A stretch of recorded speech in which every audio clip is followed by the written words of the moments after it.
Hi guys. So just finished watching the Liverpool Arsenal second leg of the League Cup semi-final, and disappointing night for Arsenal. Unfortunately, we've lost 2-0 tonight to Liverpool, and Liverpool will advance to the final at Wembley to be played on the 27th of February against Chelsea. Just unravelling the game itself tonight, I think Arsenal were definitely second best. Liverpool played a very strong match. A number of standout performances from Liverpool. Their two fullbacks, Alexander-Arnold and Robertson, were very impactful in the game. They got forward, up and down, and put some dangerous crosses in on a number of occasions that worried the Arsenal defence.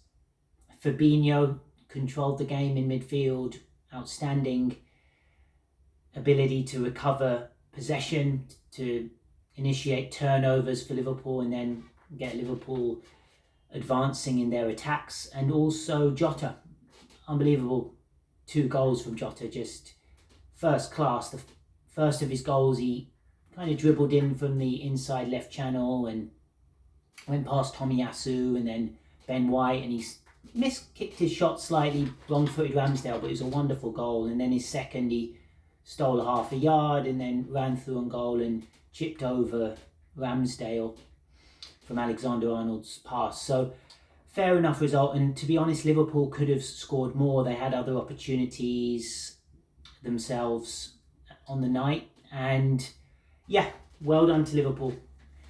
For Arsenal, of course, it's a blow. Of course, Arsenal had aspirations of causing an upset tonight and getting to the final and winning a trophy.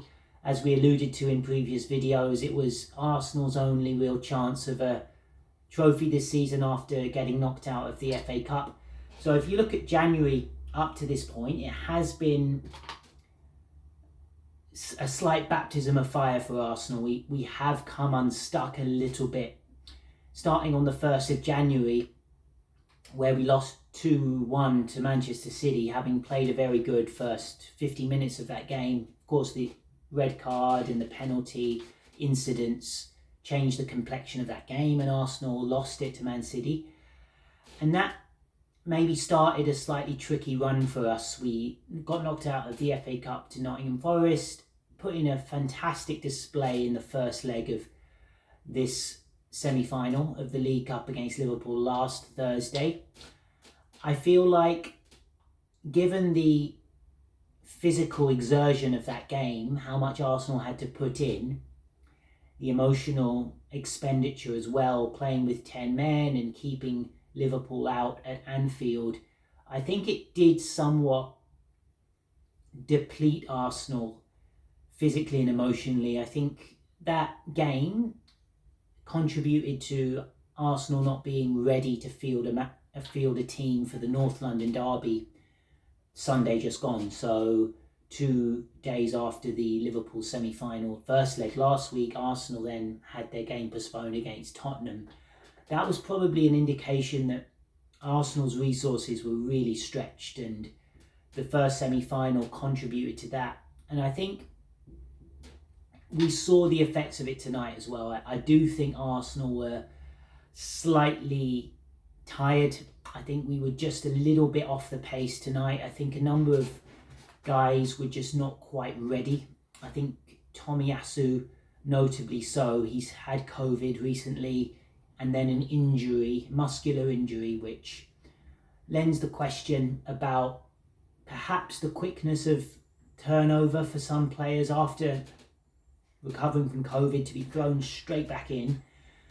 Obviously, Tomiyasu, whether that impacted him getting a muscular injury, we don't know, but I felt as if Tomiyasu was just a little bit under his normal physical attributes tonight. Maybe one example of someone who was just a little off the pace, maybe Emile Smith-Rowe as well.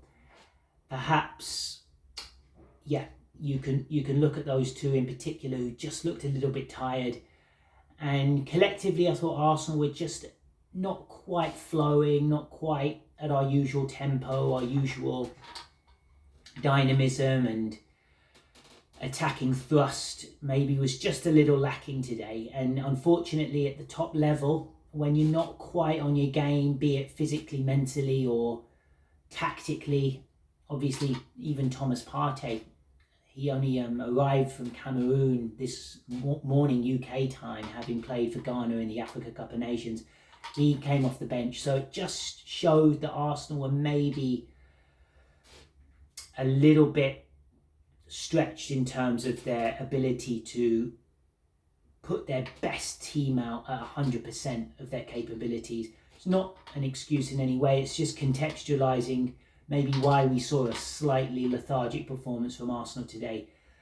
And yeah, I'm sure Arsenal will reflect on that and hopefully recover the players. Hopefully we can really get through the next few days. Obviously there's a match against Burnley this weekend, this Sunday. If Arsenal can win that game, get their league challenge back on track, then we have a 2-week break, because obviously Arsenal aren't involved now in the FA Cup and there's an international break in there as well. Gives Arsenal an opportunity to hopefully recover everybody and get back for the remainder of the season. So full focus now to the league, full focus now to Arsenal's top 4 challenge. It won't be easy now because obviously Tottenham are flying in the league. Fantastic win for them yesterday. 2 last-minute goals against Leicester. It was absolutely incredible finale to that game, by the way. It was awesome from Tottenham. So they're now in, I believe, 4th position, bearing down on Chelsea. Man United won yesterday as well, beating Brentford. It doesn't get any simpler for Arsenal in terms of the top 4 pursuit. This might have set us back from a confidence, from a momentum point of view. Hopefully Arsenal can bounce back, potentially bring in a couple more guys in the January transfer window, maybe a striker, maybe a central midfielder, and that will help us bolster the squad, bolster the personnel and the energy moving forward. So yeah, lots for Mikel Arteta to ponder. But hopefully with a full roster back, get everyone fit and ready, then Arsenal can keep pushing forward as well. And also, it was great to see Nicolas Pepe perform so well for Ivory Coast in their recent match, I believe against Algeria. So Pepe scored and he assisted. So a couple of goals for Pepe in this tournament, which is wonderful from an Arsenal point of view, and well done to Ivory Coast there as well. So yeah, Arsenal onwards and upwards, slight hiccup here, but dust ourselves down, hopefully move forward for the rest of the season. So commiserations to Arsenal, congratulations to Liverpool, and the show moves on this weekend, and let's see how Arsenal respond. So yeah, thanks as always guys for watching, and yeah, have a wonderful day, and I'll catch you soon on the other side for some more content. Peace.